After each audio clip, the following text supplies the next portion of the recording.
5월 4일 월요일. 팀장의 두 얼굴.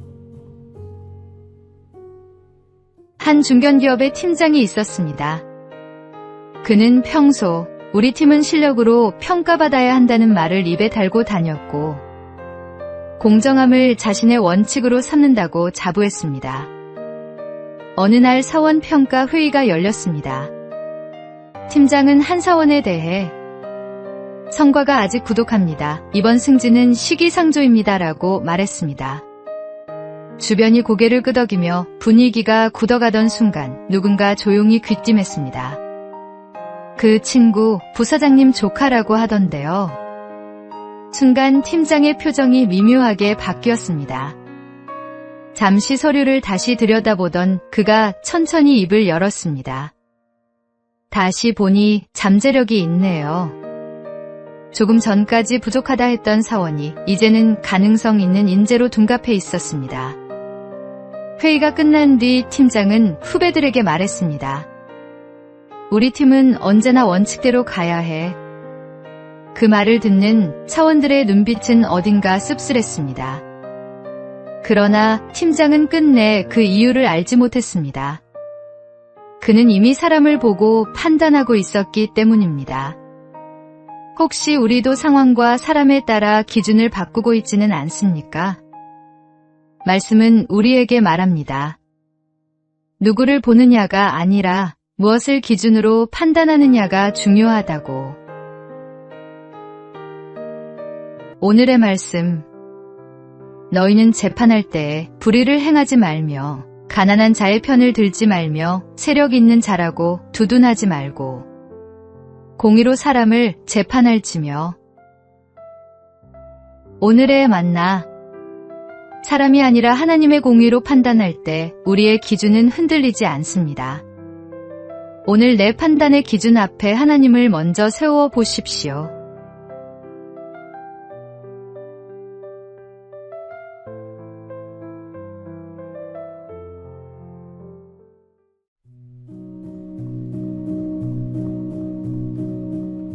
(5월 5일) 화요일. 달려가는 아이처럼. 어느 주일 예배를 마치고 나오는 길에 문득 발걸음을 멈추게 되었습니다.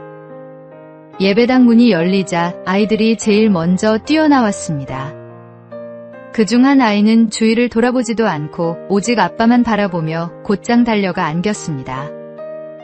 이미 아침에도 얼굴을 보았을 텐데 그 아이에게는 다시 만나는 그 순간이 가장 기쁜 시간이었습니다. 그 모습을 바라보며 문득 이런 생각이 떠올랐습니다. 하나님도 우리에게 바로 이런 마음을 바라시지 않을까 하고 말입니다. 우리는 종종 예배의 자리에서도 다른 생각과 시선의 마음을 빼앗기곤 합니다. 찬송을 부르면서도 머릿속은 이미 점심 메뉴를 고르고 설교를 듣는 동안에도 눈은 어느새 다른 곳을 향합니다. 예배 시간에 앉아 있으면서도 마음은 이미 예배당 밖을 서성이고 있는 것입니다. 그러나 예배란 본래 아버지께로 달려가는 행위입니다. 어떤 치장도 어떤 완벽한 준비도 필요 없습니다. 그저 아버지만 바라보며 달려가는 그 아이의 마음. 그것이 바로 예배의 본질입니다. 오늘 하루 어린아이처럼 오직 아버지를 바라보며 그 품으로 달려가는 예배자가 되어 보십시오.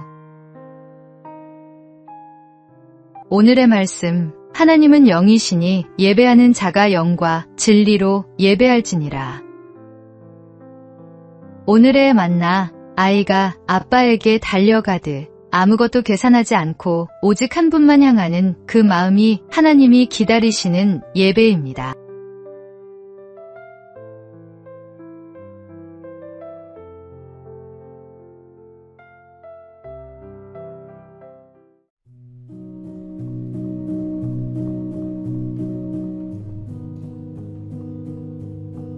(5월 6일) 수요일. 스티커처럼. 경남 거제도 칠천도 대곡교회는 스티커 모임으로 불리는 다음 세대 사역을 이어가고 있습니다. 요한복음 15장 4에서 5절. 내 안에 거하라는 말씀에서 차가 나요. 아이들이 예수님께 스티커처럼 찰싹 붙어있게 하자는 뜻을 담은 이름입니다. 말씀을 듣는데 그치지 않고 몸으로 체험하고 글로 기록하며 서로 나누는 것이 핵심입니다. 이 사역을 이끄는 차재철 목사는 아내를 암으로 떠나보낸 뒤 공황장애와 뇌경색까지 겪으며 무너질 뻔했습니다. 그때 성도들이 찾아와 말했습니다. 목사님은 떠나면 안 됩니다. 두 아이는 우리가 함께 키우겠습니다. 그 한마디가 그를 다시 세웠습니다. 불과 몇 해 전 5명이던 주일학교가 이제 17명으로 넘쳤습니다. 비결은 화려한 시설이 아닙니다. 직접 기타와 우쿨렐레를 가르치고 아픈 성도를 병원에 데려가며 홀로 사는 어르신의 보일러를 고쳐주는 작은 섬김들이 쌓인 결과입니다. 달란트를 움켜쥐지 않고 내어놓을 때 하나님은 그 작은 손 위에서 당신의 일을 시작하십니다. 오늘의 말씀.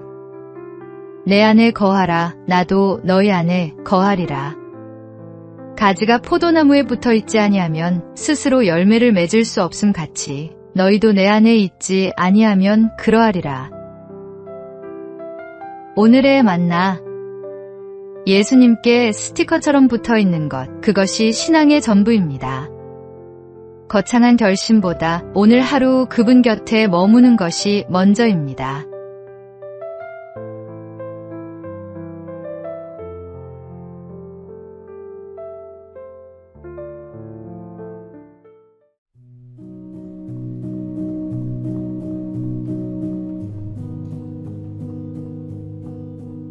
(5월 7일) 목요일. 빠움이 얻은 2평.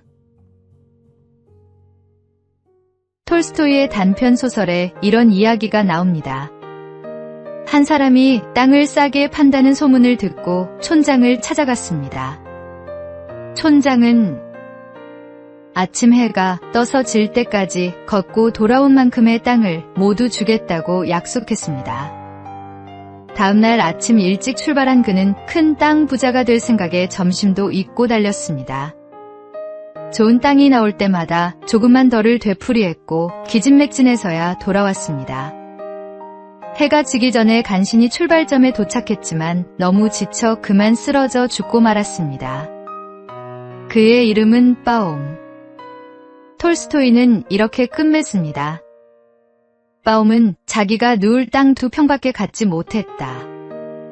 조금만 더라는 말이 사람을 무너뜨립니다. 세상에는 채우기만 하는 사람, 주고받는 사람, 기꺼이 내어주는 사람, 이렇게 세 부류가 있습니다. 우리 주님께서 주는 것이 받는 것보다 복이 있다 가르치셨습니다. 탐심은 손에 쥔 것마저 잃게 합니다. 오늘 쥐고 있는 것 하나를 내려놓는 연습이 필요합니다. 오늘의 말씀. 자족하는 마음이 있으면 경건은 큰 이익이 되느니라. 오늘의 만나. 탐심은 언제나 충분함을 모릅니다. 오늘 내 손에 꼭 쥐고 있는 것이 무엇인지 돌아보십시오. 내려놓을 때 비로소 하나님이 채우십니다.